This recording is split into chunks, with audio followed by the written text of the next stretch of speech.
Celtic are finally back in competitive action and finished the weekend exactly where we finished last season, which is at the very top of the Scottish Premiership table. The game saw a man of the match performance from forgotten man David Turnbull, a farewell appearance from Carl Starfelt, and Kyogo doing what he does best as he grabbed his opening goal of the campaign. And we'll cover it all and much more in this week's episode. This is a Celtic Exchange Weekly. This is Tino, and this week I'm joined by Paddy and Marty as we cover all things Celtic. Paddy, how did you enjoy getting back to Celtic Park on Saturday? It was great to be back. Great that the season's kicked off again, and just a good performance from us. I think as a fan base, I think we expected a bit more in the opening day of the season, but we still got 4 goals. Just a little bit of doubt creeping in terms of obviously the 2 we've conceded, but other than that, just 3 points clear already. Brilliant. Good stuff. Marty, welcome to the show. You've done a few pre and post match episodes last season, but good to have you here on the weekly. As Paddy says, scoring 4 goals in any game is always good to see, but we didn't get everything our own way against Ross County. They started the game well. We lose a couple of cheap goals, as you mentioned. I think defensively, a lot of kind of issues. Ross County aren't good. They scored 2 goals, but still a lot of positives. Kyogo being the main one, I think. Yeah, and we'll go into Kyogo in a bit more detail further down the line, Paddy, but some good general play, particularly involving Kyogo. Dave Turnbull does his thing, debut from Navrocki. Lots of positives in general. Yeah, I think obviously, like you say, we'll cover Kyogo a bit more in depth, but I think it was his performance that allowed the likes of Matt O'Reilly and David Turnbull to come in more than we've seen our midfielders be involved in a game. That way before, they were lively around the box a lot more, and again, something I'm pretty sure we'll touch on. I think that's just going to be potentially the system going forward in the league. For me, I was quite happy to see just a run out from Daizen Maeda out on the left as well. I actually thought he looked fairly strong there. And Big Navrocki, I thought he looked very, very comfortable in that position, and great to see a centre half that can use both feet as well. It's looking that way, and we'll certainly cover him and the Stasfelt situation as well.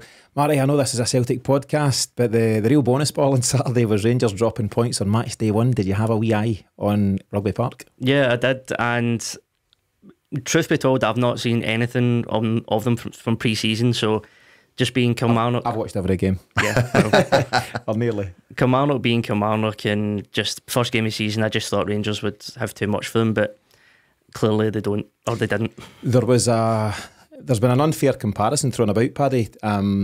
Several Rangers fans on Twitter and likes are saying, don't worry about it. Ange Postecoglou lost his first game and look what happened there.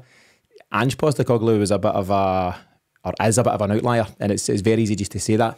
And keeping in mind that this isn't like it's Michael Beale's first competitive game. He's been in the building for something close to 9 months. So it's not like he's just, first day nerves and got it a wee bit wrong. He's had enough time to get better, hasn't he? He's also not playing half his youth team as well. You think about the players that we had peppered through our team throughout that full month of August. Mm-hmm. And actually, when you think about it, by December, we were still having to rely on the younger players coming into the squad. This is apparently his team ready to go. Their chief executive has even come out today and said that the squad's Champions League ready. Good luck on that. I think there'll be a lot of their fans really starting to panic after that performance on Saturday.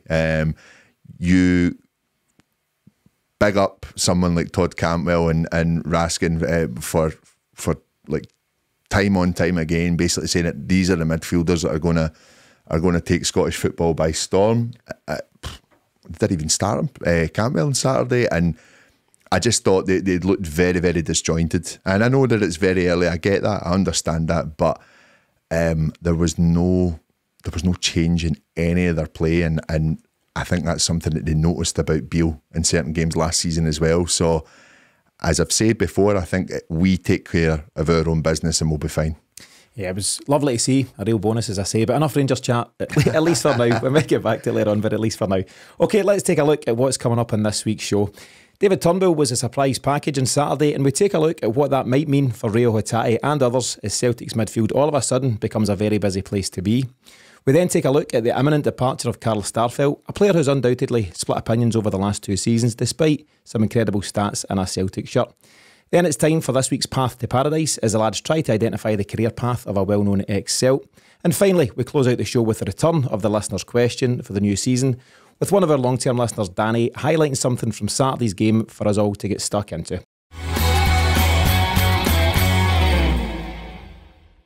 Okay, let's get started by taking a closer look at Celtic's midfield, which, as mentioned, has now become a particularly busy place following the summer signings of Odin, Thiago, Holm and Kwon, as well as the resurgence of Saturday's two-goal hero, David Turnbull. Paddy, you and I covered the pre-match show over on the Celtic Exchange Plus on Friday. We had various thoughts about the team, what it might look like, centre-half pair and what the midfield three would be, but none of the two of us called David Turnbull. No, I think it was a surprise for many of us. I was scratching my head thinking why Hatate's been omitted from the team. Seen a few murmurings on Twitter that some are thinking that he could be going as well as Carl Starfelt. A great opportunity for David Turnbull. What's slightly concerning is that for me is that also shows that Thiago Holm is not ready to come in and try and fight for that place straight away as well. I have to say well done to Turnbull for getting his 2 goals on Saturday. I can't think of much else though. I can't think of much else in the performance. And I know you're not convinced by Turnbull, and you've leaned towards it in recent times. Yeah. And it's fair. It's a very valid opinion, and I suppose I've mentioned Starfelt. You know, tears opinions, Marty, and I think David Turnbull's in that boat. Where do you stand on him? Well, I can think of another thing he done. He missed a sitter to score a hat-trick. Well, you're two harsh critics, I'll tell you straight in. I'm calling him 2-goal hero, David Turnbull. I know. You're calling him done nothing else but score 2 goals. I think you can. It's such a just strange game because you score 2 goals, right? Fine. Paddy's right. It wasn't great, and he gets this standing ovation when you go off, and you're just kind of shaking your head sometimes. Like for a midfielder, what can you else you ask? Right, 2 goals, but he didn't control the game. Before he scored, he didn't play well. I think his first touch, I think he headed it back into the Ross County midfield when he wasn't really under pressure. He also flicked the header on to Abada, which led to the second goal, if you're looking for positive contributions. I actually can't believe how negative you two have been. No, it's not a case of being negative. I just think that we need to be careful as a fan base as well. Like, this is a guy that was nowhere near our starting lineup last season, and we spoke. I think every Celtic fan said that we needed a higher level after the Champions League campaign, and for me, I don't think that's it. I think that's kind of going. You know, if we see the confidence build for David Turnbull and we see him take his game to the next level, I don't think it's better than what we've got.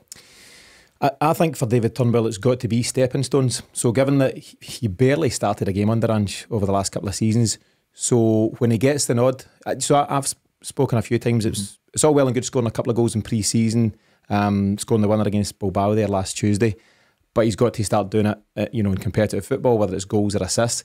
And I take your point that he's not controlled the game by any stretch, but if he gets his first competitive start in I don't know how long, I'll need to check back on that. To score 2 goals, I think is a very positive step in the right direction. And now it's over to David Turnbull. You'd say the shirt is his, at least for the time being. And it's over to him to say, okay, I've done that against Ross County, but that's behind me already. And Rodgers is very big on looking at the next challenge and leaving the last one behind. So what can he do now at Pittodrie? Can he go there and get a goal or 2? Can he start to control the midfield then?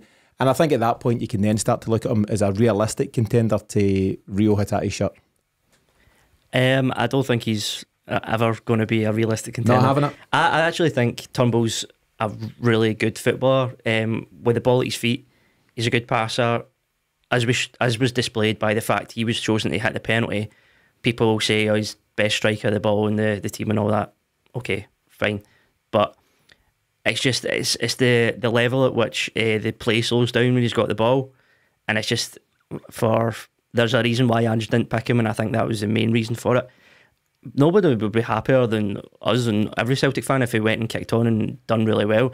You're right about Pittodrie, a lot smaller park. He won't get as much space, nowhere near as much space. So we'll see. But Hatate every day, even if there is alleged kind of personal or he's wanting away or anything like that. I think there is mixed opinions. There's mixed opinions in this very room. Miff is a huge supporter of David Turnbull, James less so. And I think the chat, James repeated it a few times last season, he just isn't or wasn't an Ange player. The pace and the dynamism, is that a word? We'll go with it. The pace and dynamism of Ange ball doesn't or didn't suit David Turnbull. but Rodgers is more controlled. Yeah. And I think it might be a good fit. We're probably not going to agree on this just now, and that's not the point of what we do here as a group, but I think there's positive signs, and it's now over to Turnbull, and we'll see what comes next. As pleased as we are with what he brought to the game, his inclusion obviously meant no room for Rio Hatate, and I don't think there's any doubt that he's one of our most talented players. You said there, Rio Hatate all day long, and I would generally agree with that, Marty. I think he's a huge player for us. But do you think there's question marks over his Celtic future at the moment? There's a lot of fans suggesting that he never had a great pre-season, and I know we all become body language experts at times like this, but he doesn't seem quite into it at this moment. Would that be fair to say? I wouldn't be going as far as saying as this video floating about of him walking out the stadium and digging away. Like, calm down. I don't think he's that nasty a guy. I just think he was on his way out the stadium. For me, I just think that the big thing that I seen from him coming on Saturday was he did get stuck in. He did get himself involved. I don't know if anything's happened. There's something in me that thinks that he's asked to go and been told no. Because we've got how many years? 2 years left on his deal. So I think Celtic have said no, would rather that's not the case. He's one of those players that Ange has signed who's not extended his contract as well. So I don't know if his agent is maybe the one maybe pushing for Hatate to go. And you mentioned in the pre-match on Saturday about this Saudi Arabia pull and how that goes on after the transfer window. I wouldn't be surprised if there's a few teams looking at him, especially over in that neck of the woods, that will be thinking, this guy can play, this guy's worth the risk. So I think he's probably hanging about waiting for that move to happen, which is devastating to see. Yeah, and just to explain that, Marty, to anyone that's not sure, the Saudi Arabian window remains open longer than the European window, so it's causing a real conflict. I think Jurgen Klopp has complained about it because there'll be players sitting tight waiting for that late offer from Saudi, and if they do then take it, you can't replace them if your window's closed and theirs is still open. So there might be something to it. I'm the same as you, Paddy. I've got a niggling feeling that he could move on. I'd hate to see it. Somebody asked me recently who I think will be star man this season, and I've called Rio Hatate. I think he's entering that kind of stage in his career. We know what he's got ability-wise and technical-wise, and I think this is his time to step up European stuff and otherwise. Marty, do you think he could move on this window? I think all bets are off now. I don't think there's any player in the world who's safe. If Mbappe's not safe at PSG, then Hatate certainly isn't safe. Neymar's put in a request tonight apparently as well. But that was always going to happen, wasn't it? So yeah, nobody's safe. So he could go. I don't know about the body language thing. The fact he doesn't start isn't great, but I think he done pretty well when he came on. He's looked sharp. Like some really, really good links up with Kyogo. He's got the potential to be our best player. I think there's also a thing with Hatate that because he started professional football so young, maybe he's got a thing in his head, either kind of sown wild oats or he's kind of wasted enough of his time. Not that I'm saying he's wasting it, but maybe in his mind, and he wants to get to the big time. If that's 200 grand a week, it's quite less possible because he hasn't had as much time at a professional level as other people. Could be in his mind, but yeah, it would be really bad if he went. Yeah, I would definitely describe 200k as big time. It's big time for me. I don't know about you lads. I thought Hatate did do well when he came on. Didn't score the 2 goals that Dave Turnbull did. By the by. So at this moment in time, Celtic realistically have got 7 midfielders playing for just 3 positions under Rodgers, and we may yet add to the midfield over the window as well. So you've got James McCarthy, Ideguchi and Soro, who are still Celtic players at this moment in time, but neither of those are going to feature moving forward.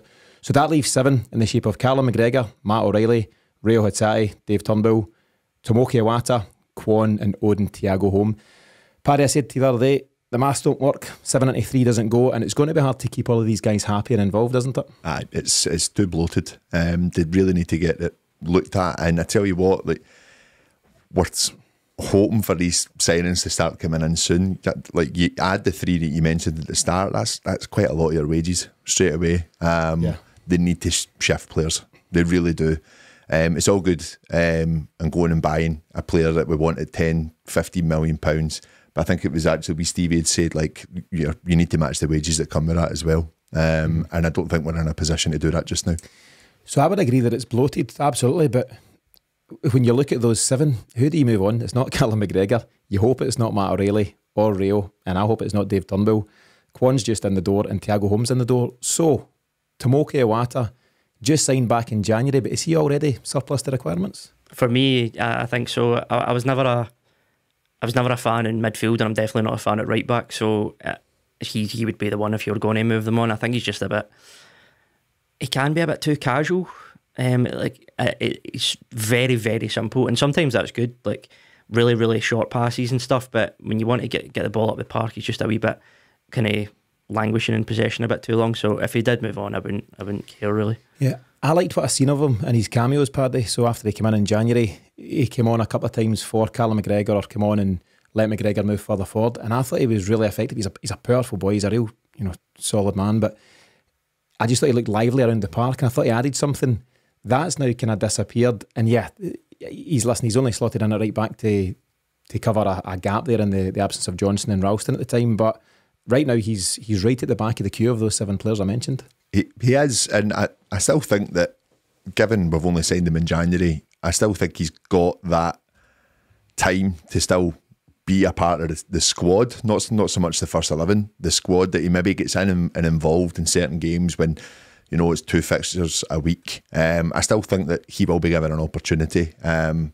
albeit it was a small transfer fee for him. I still don't think Celtic will let him just go the way they have. Well, they still haven't got rid of Ideguchi, but they've basically said it's not happening, or the way that they called off the Abelgard deal. I don't think we're going to do that with Iwata. I would ask you this question. So obviously you're mentioning about the players that you wouldn't want to see go. So you're talking about Matt O'Reilly. We're even kind of considering, I think a lot of fans will even be thinking about the likes of David Turnbull at this point in time. But I go back to our Champions League campaign. Who out of it, all of those midfielders stood out? Well, McGregor. Yeah. And he's definitely a starter. He's definitely a starter. You would certainly argue Hatate at times as well. He was exceptional against Madrid at home, for example. And that's concerning for me. That's 2 out of 7, right? And I know obviously the new guys have just come in. Yeah. I see them as more project players, to be honest, than anything. For us to go to another level in this tournament, we're going to need to sign better players in midfield, in my opinion.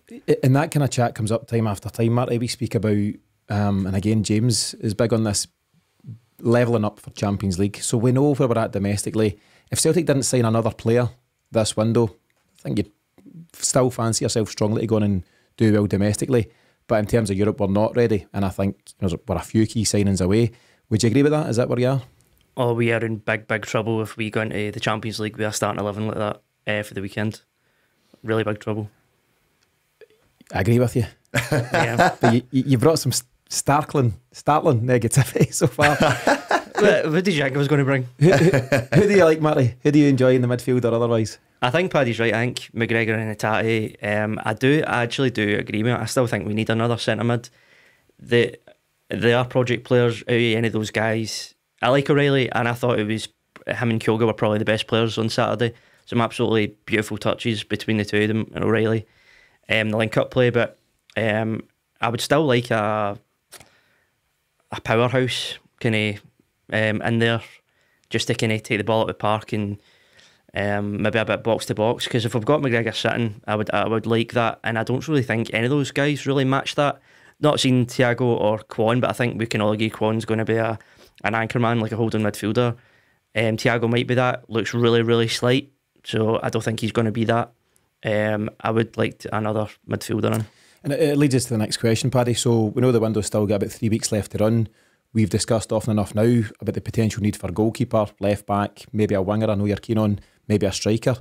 Do we need another midfielder? And if so, what type? Marty suggesting powerhouse, box to box, maybe number 10 creative type. What do you think? I think we do. And for me, it would be someone like the young guy, Reader, that's been mentioned. I think that, that's coming with this. That first few seasons, he's played quite a lot of football. He's held his own at quite a young age as well. I think you take the risk, try and get him in. You could only have him for a season and a half, 2 years. That's fine. We're going to make money on him.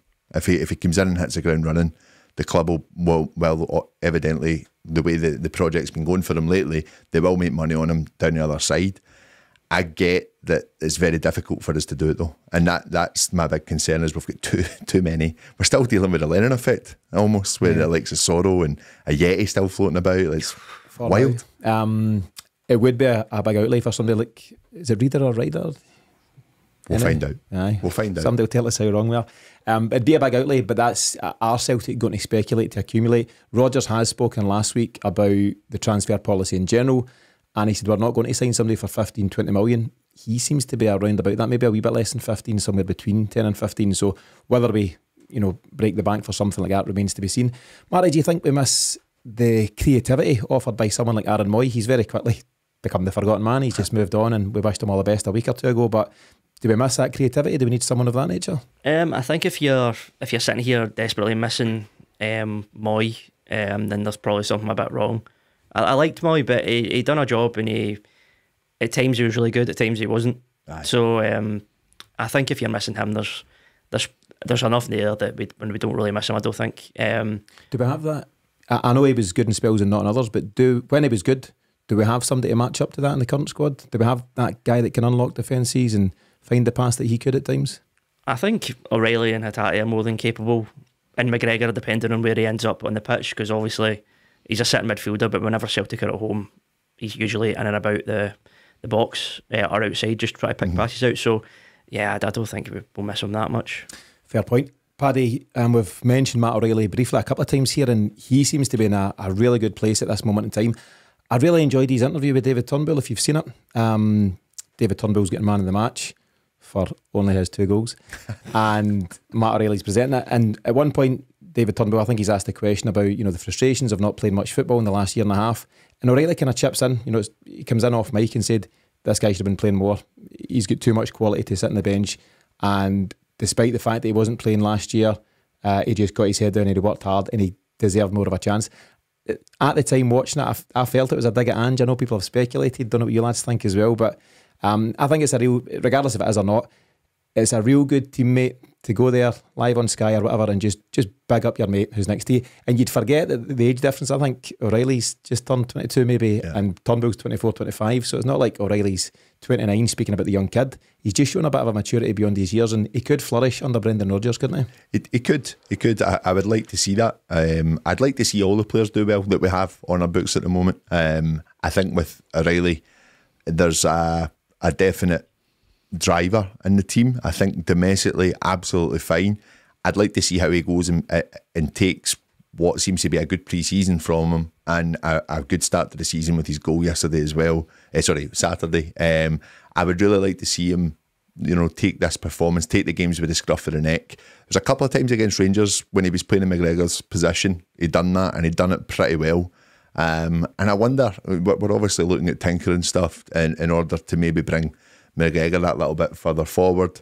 I wonder if we see over the next coming weeks in the league that we do see that bit of rotation between the midfield as well. I know we're obviously going to go into how Kyogo played, but it was really, really interesting to see the runs made by what was 2 central attacking midfielders. It was really interesting to see. So, big season for him. Big season. I've obviously had my doubts about him, but I like his attitude. I really do think he thinks he deserves to be playing at this level. Is he the level I want for the Champions League? No, I don't think he is, but I want him to prove me wrong. Yeah, and I'm excited for what Matt O'Reilly can become. We know and we accept that Celtic can't and don't sign Champions League ready players. We're just not there, and it's our place in the pecking order. What we can do though is sign guys, develop them, and hope they get close to that level, if not at that level, and then they move on from Celtic with everyone's best wishes. I really think Matt O'Reilly can get there, Marty. I don't know where you're at on him. I just think he's got all the attributes, and because he carries himself like somebody at least mid-20s or older, you forget he's young and there's so much growth potential in somebody like him, and I think he could be one of the guys that really, put their head above the parapet this season and start to move things to the next level.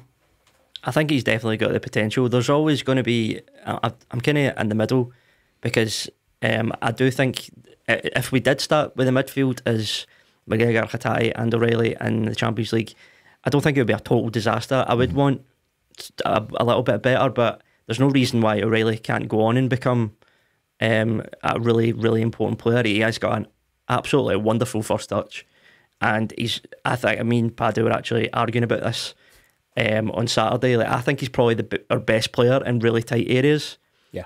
Probably even better than Kyogo and McGregor. The close control for Turnbull's second goal was excellent on the byline. Yep, and even against Bilbao, the assist, not a lot of players would even try that, I don't think. So I'll be a fan as long as he doesn't wear gloves for 5 months of the season when it's 20 degrees outside. That's the important thing, Marty. Yep. Saturday also seen a competitive debut for Odin Thiago Holm. He came on late in the game for Matt O'Reilly. Paddy, I know you've been impressed with him across the pre-season and you thought he might even have got the start of the weekend there. Do you think he can have an instant impact on the first team? Yeah, I do. I think for me, this is, if we're not going to sign another midfielder, this guy's really got to be given a chance, in my opinion. Like I say, I think there was many a club looking at him, and he's possibly digressed in the last couple of seasons, not went to the levels people were thinking he was going to go to. But I think that he has the ability. I think he has a lot in his locker, which is up to someone like Brendan Rodgers to unlock. And I think that a good manager to do that is definitely that guy. I want to see this team getting used very, like, I've got a big feeling that there's going to be a lot of movement between our midfield this season, in terms of, we'll see McGregor playing that holding role, but there'll be different games where he'll be one of the two attacking. I think we have that with those 6 or 7 players that we have in that position. And I want to see what he can do. I want to see that now, because that then gets us planning. If it's not working out, do we then start looking at someone for January's window? So no time like the present, as I say. That's why I was a little bit surprised that Turnbull got the nod before. But then Turnbull must be doing a lot more in training than what he was able to do with Ange Postecoglou. And Brendan we trust. Kinda. What about Kwon, Marty? Where does he fit into things? So I'm not sure how much you've seen of him across the pre-season. I thought he looked very good against Wolves. So good that we named last week's episode after him, and that's not worked out so well, because he wasn't so good at all against Bilbao in the James Forrest game. Where do you think he would fit into the midfield? You've mentioned that you think he's an anchor. From the glimpses you may have seen, is he good enough? Well, that's quite hard to tell you, because you're right, he was the Bilbao game, he was just a bit I don't know, kind of a little bit what I mentioned about Awata, kind of just a bit not aware of his surroundings that well. They had Munyain pressing his area for like the number 10 spot, and he kind of lost the ball a few times. Was quite slow on the ball. Maybe just, I think he's definitely a 6'3", kind of Rodri-esque. I'm not comparing him to him, but that's the kind of profile he will be. He'll be put the ball about, just screen that defence for any balls going forward. He might be okay, but yes, it's far too early to tell. And it's a harsh question, to be fair. It's very, very early days, but on first impressions, and I'm going to stick with him, I thought he looked like he had the attributes to do a good job there, particularly from what we've seen against Wolves. So time will tell, and we'll need to be patient with him and various others such as Thiago Holm. But some big decisions for Brendan Rodgers to make across the midfield, but that's why he's the man in the hot seat, Paddy. Highest paid Scottish manager ever, I think, probably. He'll love that. He'll absolutely love that. But we'll start to get a clearer idea on his thinking over the next few weeks. As exclusively revealed by Brendan Rodgers in his post-match interview, as well as bizarrely by his dentist on Instagram today, it looks like Carl Starfelt is now on his way out of Celtic and will join Celta Vigo in a deal worth something in the region of 5 million. Marty, we can talk about the cover we've got at centre-back just shortly, but just in terms of Starfelt himself, is it fair to say that he wasn't fully accepted at times by some fans? Yeah, I would say, and I would probably say I was one of them. Not to, there's just, he had certain kind of characteristics and things he did that just made him look quite awkward at times, and whether that sometimes it affected games, sometimes it didn't. I'm kind of sad he's going. I don't think it's a really strange. Everyone's talking about is he going because of his partner, or listen, he's getting a move to La Liga, so good for him. Hope he does okay. But I think we probably will miss him, mainly just because that area is just getting a bit light in terms of quality, not necessarily quantity. Yeah. But there was just certain aspects of his play that made him an easy target, such as he's wasn't very wasn't two-footed at all, actually. I used to say this thing all the time, that he just does these 360 passes. Rather than use his foot, he bends his body the wrong way to kind of pass the ball, and sometimes that awkwardness makes for an easy kind of target for criticism. But I would rather have stayed, put it that way. Yeah. Paddy, Brendan Rodgers mentioned that there's several factors in the move. Martin's mentioned, it's a move to La Liga, top 5 league, you can't argue with that.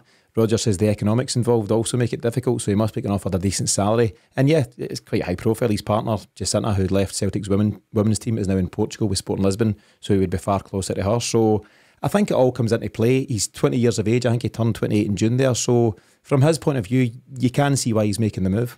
It's a 5-hour drive. Have you mapped it? It's a 5-hour drive from Lisbon to Vigo. But hey, Carl, you do you. I don't buy that either, by the way. It's a shorter drive from there than it is from Glasgow. That's true. Aye, 1 hour flight. I'm gutted that he's leaving. Actually, I think I've been a big fan of him since he came in, and I think that the criticism came more so on the basis that he came in that first game against Hearts, didn't really impress much there. Scored an absolute incredible own goal against Alkmaar. And I think there was a bit of doubt from the get-go, but I actually think he dusted himself down and got on with it. I think he was a really good player for us, and I would have loved to have seen a season of him playing in the right-hand side, the defence as well. But a good servant, and I wish him all the best over there. I think he'll do really well. Yeah. I thought a very quick defender. So it'll be interesting to see what we do in that position now as well. Very much so. But you're right, you can't ignore the fact that for his whole Celtic career, he's a natural right footer playing on the left hand side. And we're lucky that we got CCV, we got him in the last day of that window, didn't we, back in, what was that, August 21? Mm-hmm. And he is absolutely the mainstay on the right hand side of centre half, so you're not going to move him out. So I suppose the alternative, or the solution was Starfelt, yep, you go in next to him, but you're uncomfortable there. I'm not sure if I've ever seen him play a pass with his left foot. He just doesn't do it. He just moves his whole body, kind of action man leg style, right, whips it right round it. And there's no doubt there's an awkward style there. And at times it led to some mistakes. And I think because Celtic had good cover, maybe they weren't always punished. You know, he's got CCV next to him and Joe Hart in good form at that time, covering things. But it's a hard job to play in that unnatural side. What I did notice, we'll get to Navrocki just in a second, but what I did notice that when he was coming out with the ball on Saturday, he just looks like a natural footballer. He just looks very comfortable. And I was judging him solely against Starfelt. In my head, I'm watching him saying, right, how does he look? It's night and day, you know, and it's not all about aesthetics. It's not all about how it looks. It's got to be effective. But I think the signs are there that Navrocki might just be a wee bit more effective. What you can't argue with during Starfelt's time are his stats and achievements. So he was Ange's third signing after Abad and Kyogo, and he leaves us having won 5 domestic trophies out of 6 during his time at the club. And all his time here in Scotland, he and Carter Vickers have never lost a Scottish Premiership game when playing together, which is quite incredible. And overall, he played 87 times for the club, scoring 3 times. So, Martin, it's impressive stats no matter what way you look at it. Yeah, there definitely is. And when you look, I saw the tweet about the first in interceptions, first in all that kind of stuff, which I was kind of surprised at. Mm-hmm. But yeah, you can't really argue with that. I think because Celtic are so dominant, the unbeaten thing with CCV is a bit of an outlier, but yeah, you can't really argue with it, and it probably will be missed. But I was the same with you with Navrocki. I think, especially considering what teams do at Celtic Park, him bringing the ball out, he done it very, very quickly, which I liked. He popped a couple of passes out the park, one for a throw in, one for a corner. I think fans got on his back; they're going to do that. Just finding his range. Aye. Yep. And I liked his striding out with the ball. I think actually his teammates could have done a little bit more to help him, because he took the ball out quickly and there wasn't really a lot of movement. So yeah, I'm excited for him. Aye. Paddy, I've just had an alert, breaking news, BBC alert, that William Friedkin, director of classic horror film The Exorcist, has died at the age of 87, according to US reports. So just to keep you updated on that. It now looks increasingly likely that Navrocki, that we've mentioned there, he's been brought in as a direct replacement for Starfelt. We weren't sure if he was in to compete. We had that debate last week or so. But Brendan Rodgers has also said that they were looking to further strengthen at centre half in his absence. Let's stay with Navrocki just for a second, and Martin's given his thoughts, Paddy. But what's your initial impressions of him being? We've only seen him, fleetingly at this moment in time, but he does look comfy in the ball coming out of defence, and he would seem a good ready-made replacement. Yeah, I think so. It's as we've mentioned, it's very early to tell at this point. I think that what I agree with you guys on with Starfelt is that being on that left-hand side, having to play those kind of passes, that's an extra split second for a striker or an attacking midfielder to read what he's going to do, which could lead to some some issues here or there. And I agree with you guys. On Saturday, I thought that Navrocki was releasing the ball pretty quickly, and actually sometimes to the surprise of the two players on the left-hand side, and Taylor and Maeda. But I think that we need players that are wanting to take that risk, willing to take that risk and play it into the middle as well. And he was doing that quite a few times when he was given the option to. And what we've seen time after time over the last couple of years, particularly from Kyogo, is he makes that run every time and maybe gets it, 2 and 10, something like that. And if there's forward-minded players like Kyogo making the run but not getting it, it's frustrating, of course it is. But if we now introduce new players to the team, Navrocki and maybe others, that do see the quicker pass, that could be really effective.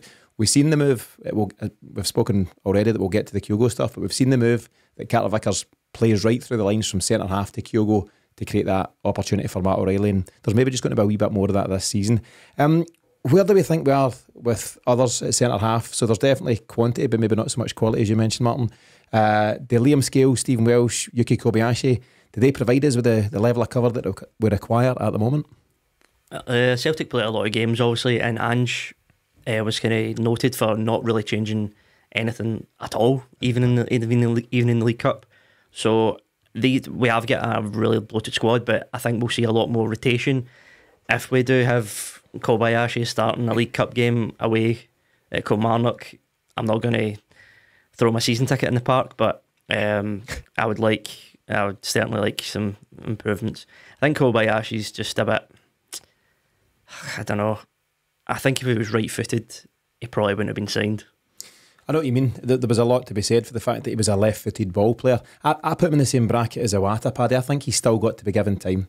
He'll not be the first or last Celtic player to arrive and not do it within the first 6 months. He's coming from a seriously different culture and part of the world as well.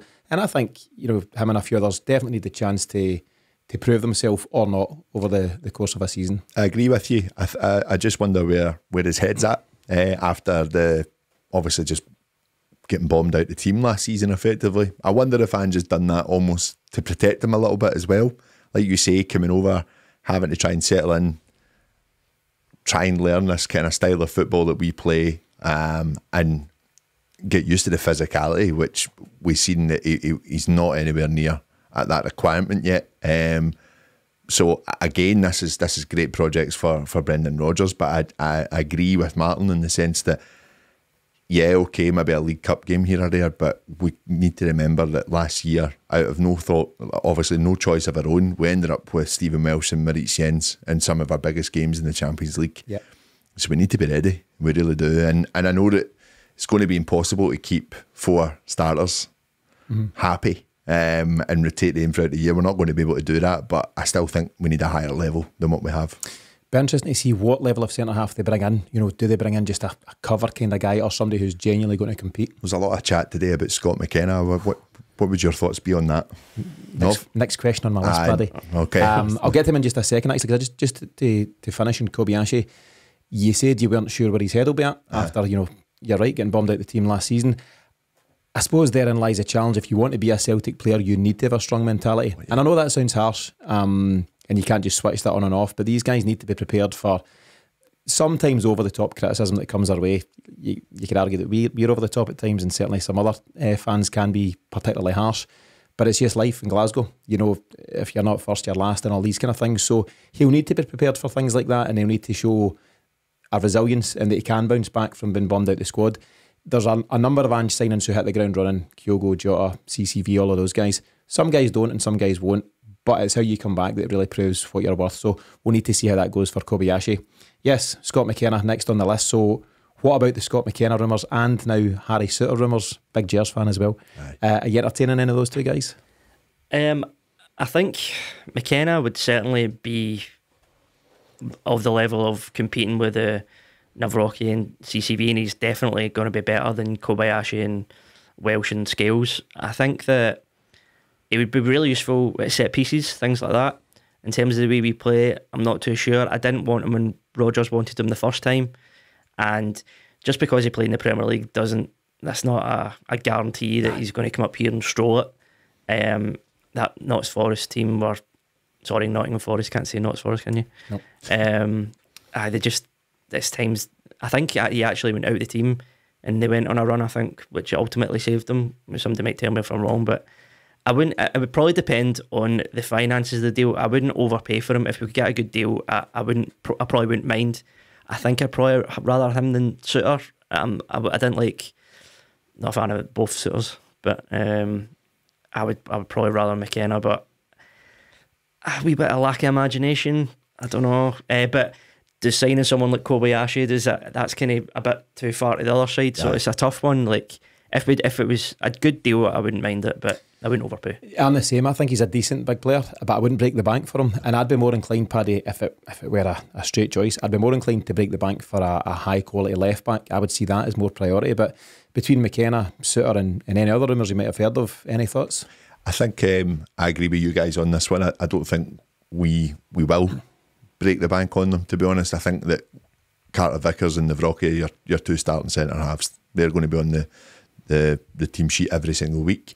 For me, the Souttar thing has come out obviously just on the basis. I think again it's the record clutching at straws, or the sun clutching at straws, basically, for a story. Celtic are keeping things very tight to their chest this season, and I think that Souttar, 50 million Leicester paid for him last season. Did they? Aye. Yep. Aye. We are never coming anywhere near that. No. Just in January as well. Just in January.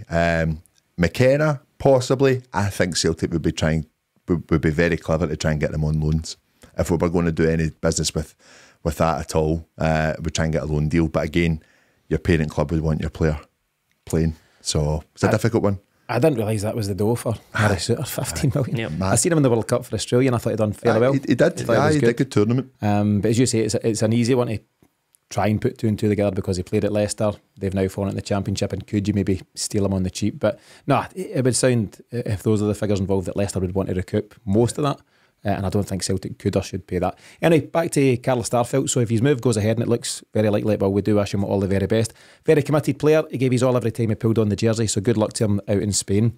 Okay, it's now time for the Path to Paradise, where each week I'll tell you the clubs a player has played for before his move to Celtic, and we'll also then name any teams he went to after he left, and all you need to do is name the player in question. We've been running this for a few weeks now, and the lads seem to be doing fairly well, but let's see how they go this week. Matt, are you clear on the instructions? Oh, aye. You've been playing from home? Oh, aye. How's your form been? I think I got the David Fernandez one that you didn't get. To be fair, they both played with Adrian Livingston. Let's not go down that road again, Paddy. Sour grapes.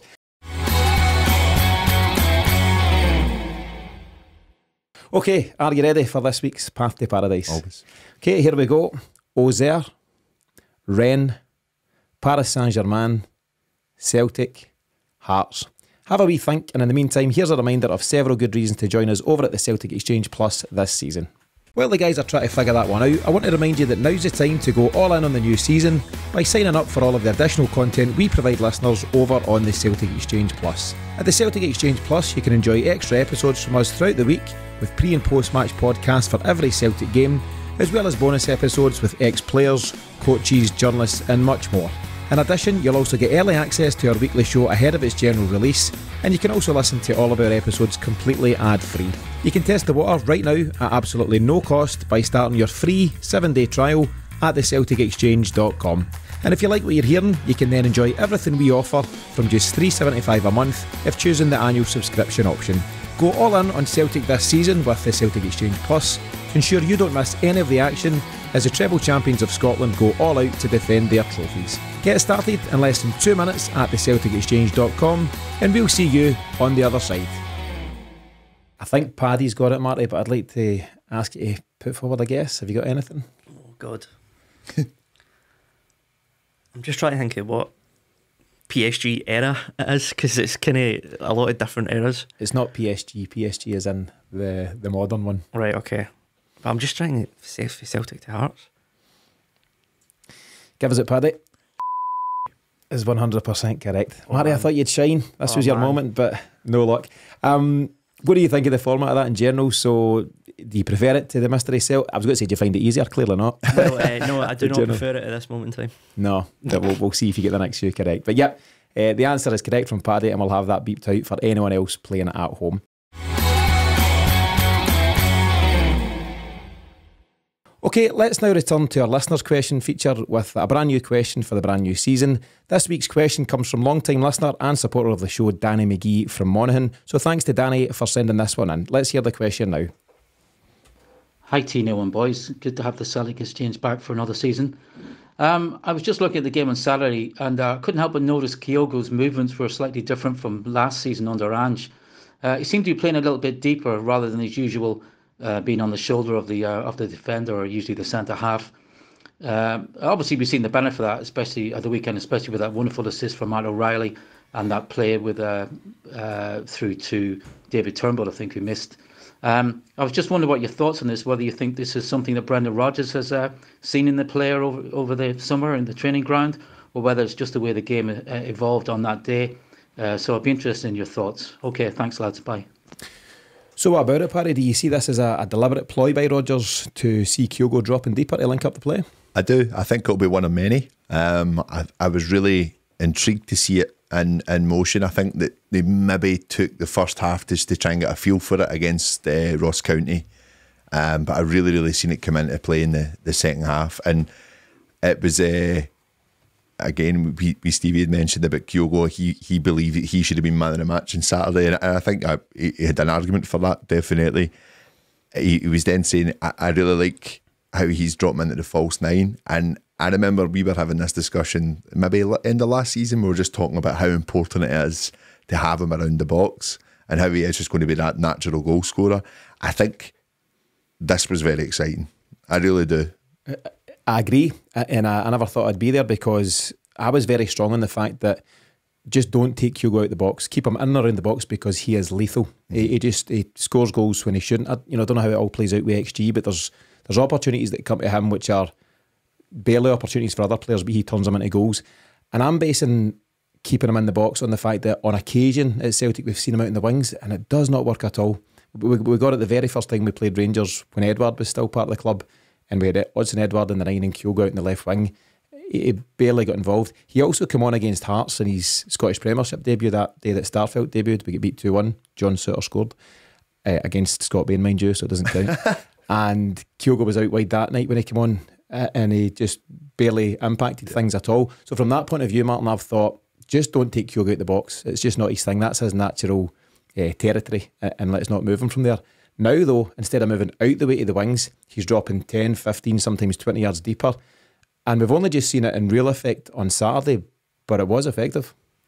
That particular pass that you do into like a false 9 or a number 10 who's facing his own goal, and to pop it over or bend it round is like one of the most effective weapons in football. And I was just astounded about how good it was. I watched the game back, and it's even better watching it back. There's a few that the caller made a reference to. This isn't Super Scoreboard. I know, I was going to. It's not the caller. It says Danny McGee, friend of the show. Danny panel made reference to Turnbull's miss. He done the assist for McGregor, and there were loads more than that. Actually, he'd done it loads of times, and it's such a hard skill to do when the ball's coming at you at pace, to control it and pop it around the wing like that. And it's definitely exciting. And I kind of, there's a way to kind of get the best of both worlds, because you don't necessarily need to be in the box, but there's the old saying, the width of the goalposts, that can obviously stretch to a little bit outside the box. Mm-hmm.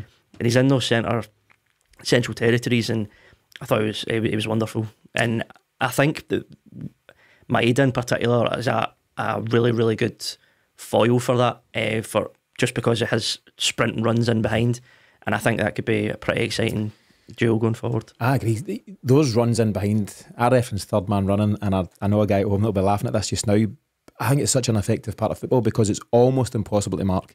When you get your striker dropping deep, Kyogo in this case, the guy making the forward run, O'Reilly, for the goal, you just can't pick it up. You know, if his thought takes him ahead of the defender, it's not a speed thing. O'Reilly's not the paciest guy in the park, but he found himself with acres. And there's a lot to the goal as well, because it comes from Carter Vickers to start with, and it just looks so much like it's been worked on, because there's just a big space for him to bypass the midfield and play through the lines. So rather than him just dropping off to McGregor, which we see a lot, or we have seen a lot under Ange, he misses all that out and goes straight to Kyogo, who's done his part by dropping deep.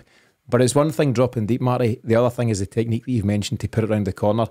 And you can only do that if you're a particular type of player with that vision and awareness. He spins it into the path of O'Reilly, and then all you're thinking about is, this is promising, but it's on his right foot, and he absolutely smashes it, and it's a brilliant goal. Great finish. We were talking about that after the game, because I've said about a million times, he's no right foot, and he batters at home. Great goal. I think what's exciting for me about Kyogo, there's only so many really, really high level players, in my opinion, that can do this. You're watching that ball getting played to him, and you're expecting him to look to see where he's going to play it before he even gets it, and he's playing it without even looking up, because he's already done it. When the time we've got round to see what the play is, he knows where his players are, and it's the intelligence from him, it's the intelligence of the runs from Maeda coming in at points. Turnbull to an extent, I think more so in the second half. Matt O'Reilly, that seems to suit him. And we're talking, as a false nine, does he then lose the ability to score? I don't think so domestically, because if you've got players that can keep the ball tight and keep moving into the box with it, Kyogo's battering through to try and get back in there, and there he goes, he's for a cutback. It pulled Ross County about very, very easily. A little bit in the first half, but more so in the second half. They didn't know how to contain it. And by the way, some crazy challenges from them as well to try and combat it. But if that is the glimpses of what we're going to see going forward, is very, very exciting. And it's a testament to Rodgers in the sense that I think what we got at the end of his spell was a guy that had gave up. So the play was pretty boring. He has said himself he's learned so much more. I can't wait to see it. Let's just back it up. I think what we needed on Saturday was to be pushed up onto the halfway line a bit more. And actually, credit to Ross County, they didn't really sit in as much as other teams do against us. So for that ball to start from Carter Vickers to where it did, probably just next to the halfway line, I can't wait to see it further up the park. It'll be exciting. I think you make a great point on Rodgers, because everyone talks about it being quite turgid towards the end of his spell, but we now know that there was reasons behind that. He was getting, players were getting signed that he didn't even know about. The relationship had clearly become strained, with Peter Lawwell. You can argue about it if you want to or not. But he now seems to have come back energised and very keen to put his stamp on things, and have an impact. And it looks like, we're seeing that already. The interesting point you make about Kyogo as well, will it, deter from him doing what he does best and scoring goals, 34 of them last season? But Saturday's an example. You can have it all. You can have your Kyogo goal, and it was a very typical Abada to Kyogo type of goal that we've seen so many times. And then he should have 2 assists, shouldn't he? He's got the O'Reilly one, the other one to David Turnbull, which he should be tucking away, despite his impressive man of the match performance. So yeah, it's just really exciting to see. And I suppose that's my last question on this. It's an extension of what Danny's asked, but what else do we think we might see? And I think there's a very deliberate ploy, just as an aside from Kyogo dropping deep on Saturday, kind of goes hand in hand with it, is that your midfielders then go and get high. Your 2 midfielders, in Saturday's case being O'Reilly and David Turnbull. When Kyogo drops in, they 2 are advanced. You've seen it perfectly for the second goal from Turnbull. And it's a brilliant 1-2 between Kyogo and O'Reilly, by the way. It comes to Kyogo very sharp. He pops it back out to O'Reilly. He shows that close control that we touched on, Martin, right out in the byline. And he's then get the vision to find his fellow midfielder coming into the back post. And those midfielders getting very high. It seems like a very deliberate ploy. They also had that double 1-2 down the right wing.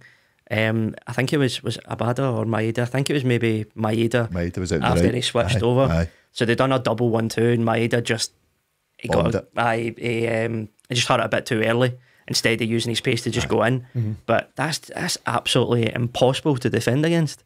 So in terms of what else we'll see, I think we'll see a lot more rotation in terms of positions. You saw it wasn't just a Lennon swap wingers kind of tactic that people mentioned. I think McGregor will move forward. O'Reilly can pop in there when he wants.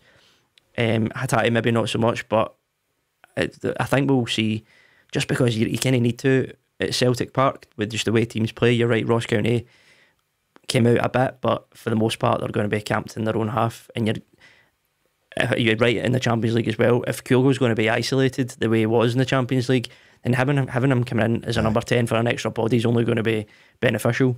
That's a good point. I think that will be part of the thinking, that style of play. Just going back to O'Reilly on this. It makes a lot of sense where these guys are wanting where they have to get to in the box as well. You just think about the goal against Bilbao, the set up for Bernabei. He's in that position because that's part of this way they're going forward.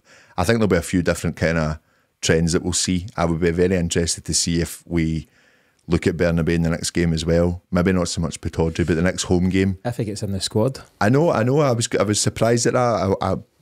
I don't know why. Like, obviously, listen, we've said that he's not an inverted fullback. We've actually even questioned if he's a left back. But there's something there going forward that I still think that we work on. And I wonder if he's given a few games, given the opportunity on the left domestically to see if he can build on that. And bombing forward is definitely going to be what Rodgers wants. Seen Ralston do it quite a bit on Saturday, and fair play to him for that as well.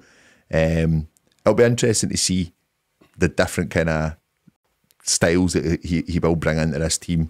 But it was evident it's still in transition on Saturday. Yep. And I think that's what slowed us down. Very much so. But it's only going to get better as the players get more used to it. And I just think it's intriguing as to what's going to come next under Rodgers, both domestically and in Europe. You know, it's going to be quite fascinating to watch the different elements at play. But great question. Thanks again to Danny for sending it in. If you want to add your own listener's question, you can tweet us directly at Celtic Exchange or email me on tino@thecelticexchange.com. Just some final pieces of news as we wrap things up. So, who's died now? No, nothing else. No further breaking news from the Beeb. But FC Bal are considering a move for former striker Albin Hatate, who I just realised on reading today that he's still only 26. You would think that his best days are behind him, but I think it'd be best for all if he can potentially be moved on in this window. There's further rumours circulating that Sead Haksabanovic has been told that he can also find a new club, and he didn't even make the squad on Saturday, nor did Bernabei that we mentioned there, which was a wee bit puzzling. Next up for Celtic is Aberdeen at Pittodrie on Sunday. That's a 12 noon kick-off, and if you were keeping a close eye, Aberdeen drew nothing each in a really important game by the looks of it with Livy at the Tony Macaroni on Saturday. Marty, your thoughts on any of those updates? Anything to add? Well, Aberdeen done my coupon on Saturday, so So one. Yeah, it'll be obviously be a different game. Barry Robson knows what we're about. They'll probably be in transition as well as kind of all Premiership teams are, just because of the high value, high amount of goings and incomings that happen in Scottish football. So it's hard to tell at this point. But in terms of Pittodrie as a place, it's a weird place. Sometimes we can blow them away. Sometimes it's a bit more difficult. Because it's so early in the season, I think it might be a bit more difficult. But if Kyogo plays the way he did the other day, we'll certainly create a lot. So, Paddy, you've mentioned that it could be a good time to get them. They've got a qualifier coming up, haven't they, this week, to see whether they stay in the Europa and get to the group stages there, or if they fall into the Conference League. So when will that be? Maybe Wednesday or Thursday? Thursday, which is why we play them on Sunday, of course. So maybe a good time to get them. But Marty's right, we've had mixed results up there. There was that high pressure game when Ange took them up in October, where Jota scored late to win 2-1. Callum McGregor scored a late goal just in January of this season to win 1-0. So you generally never get it easy, and we know that Barry Robson will have them well set up and fired up for this one. Yeah, I think it'll be a difficult game. I'm glad we're playing them so early in the season. We're not going up there in the winter, for example. I think that can help us. It's then allowing us to go on a hopefully a strong run after you look at these first 4 games. 2 very difficult opponents to start off like the first month. So to get that out of the way so early is a good thing for me. I agree with your point in that, Martin, though, that it's, we don't fully know what we're up against, but I actually think they've managed to kind of keep quite steady this summer. Ramadani being a bit of a big loss for them during the week there last week. So it'll be interesting to see how we go on. I think we should definitely have enough for every team domestically, in my opinion. So we'll see how we go. Yeah, one to look forward to. Marty, great to have you here today, and hope you've enjoyed the show. Any final comments as we look to close out this episode? If I ever get called on again, I'd like a new left back in by the time we never had enough time to cover that. Will you bring some positivity next time? I called Kyogo wonderful. There you go. 1 out of 6 players is not bad, but fair enough. Paddy, final comments for the week go to you. Anything to add? Just again, I think that we will see a lot come from the training ground into the next few games, and I'm excited to hopefully see some different styles from Rodgers coming up against Aberdeen. I think it'll be a bit more of a difficult game to try new stuff. I think it'll be a lot of the players kind of maybe just resorting back to maybe what they know. I actually clocked a few times on Saturday Greg Taylor got into the inverted fullback role, but I think he's given them that basically freedom. Like, listen, this will take time. I understand if that's kind of what happens. I'm excited. I think now, this week, we really need to see some moving though in the transfer window. I agree. I think I've been quite consistent in not panicking. You know, Miff and James, very different and stuff, because you know how long the window's got to go, and you know that signing a higher bracket of player, or a player that's maybe a bit closer to Champions League ready, doesn't often happen as easily as guys that are maybe further down the scale. So now is the time though, isn't it? You know, we've got about 3 weeks to go, Martin, and you'd be very hopeful that we start to see some activity now, or sooner rather than later. Yeah, we actually talked about this the other day. I think any player that Celtic sign just now, they're not going to be, it's just in terms of getting them up to speed, actually making sure the transfer's done, they're not going to be starting at Ibrox. So you really need to get a move on, because I think that time is come and gone for just bringing in a player to maybe make a debut or his second game.